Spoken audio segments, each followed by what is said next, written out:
Wonderstruck is really built out of things that I love, places that I love going.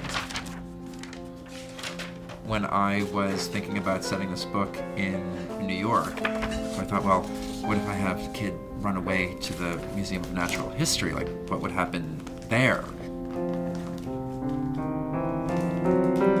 The Industrial Revolution was booming, and populations were coming here to New York.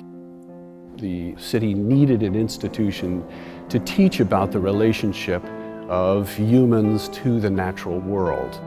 The American Museum of Natural History was an attempt to make the best, most innovative scientific museum, but they saw these ways of educating the public as tied to revealing secrets of the natural world.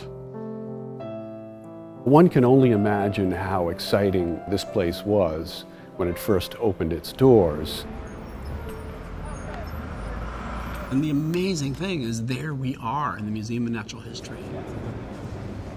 It provides the film with so many opportunities. He comes in, he'll drop his wallet, which Jamie's going to get, and the chase through the museum essentially begins here.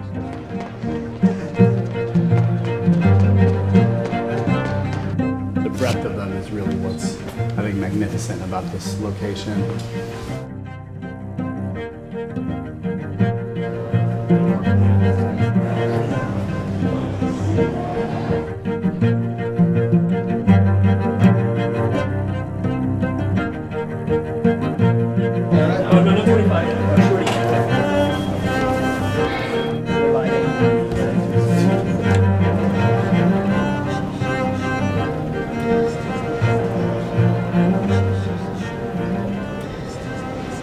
And we'll go off the hand. I mean, yeah. it should be surreal. Perfect. All right, so let's. I knew that the wolf diorama would have to be one of the central elements. There's a sense of beauty and mystery in the way the wolves are leaping mid-air. It just always drew me. Shine the flashlight on your own face when I say 3, like this, see it? And we'll just put you in position, and you just circle it on your face, and then Joel will circle his light on the wolf face. The wolf diorama is really the epicenter of the narrative, and it runs through the film like an electric current. And by this point, you have slid, right? And then look at him there, Jaden. It's a place where a very dramatic and intimate scene occurs. This plays such a pivotal part in the narrative and the emotional story.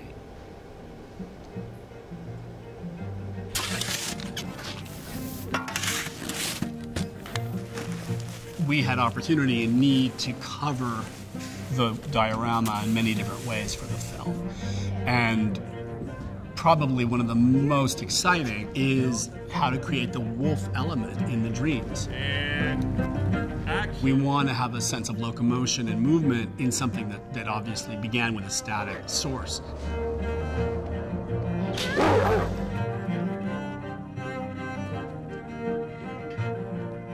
What's really cool about this is that because we're working within intense limitations of something through glass that's static, and you're using the camera to move it around, I think the result is scarier and creepier and more interesting. Yes. We really made motion out of stasis and used some of the most rudimentary techniques to achieve that.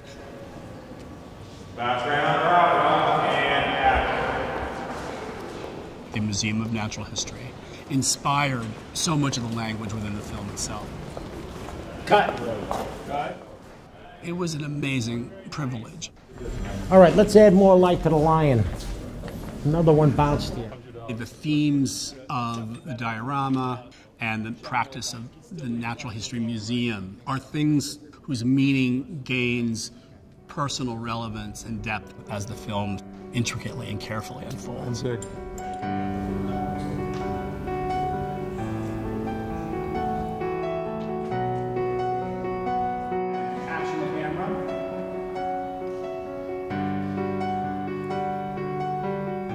The museum provides this personal one-on-one encounter and this immersion in the natural world that you just can't match.